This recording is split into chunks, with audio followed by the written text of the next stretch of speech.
Hello friends, welcome back to the my new video guys and my YouTube channel guys. Today friend we are going to talk about guys how can we disable guys tap sound setting in our phone. Friends, you want to disable guys your phone tap sound setting. So how can you disable it? Today I will show you. I will tell you in this video guys. So what is tap sound guys? You can see guys when we tap on our button and when we tap means when we click guys any icon. So friends you can see guys this tap sound settings. So once you don't like guys, you want to disable in your phone guys, you don't like this tap sound guys, you irritated. So how can you disable it? Today I am going to show you guys. So first of all guys, open your phone setting. After on phone setting, I scroll it. Friends, you can see guys your phone guys sound and vibration settings. So when we will click on sound and vibration, then guys scroll it. Friends, you can see this type of setting. How to disable tap sound? Friends, you can see system sound and control vibration control setting guys. Tap here.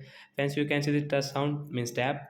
So we will disable from this right side icon guys. We will tap here and friends, you can guys not use guys the tap sound setting. As you can see this sound is disabled, as you can operate your phone without this tap sound. So that's it guys, thanks for watching the video. I hope friends you have understood how to disable tap sound. So bye bye friends, thanks for watching the video guys.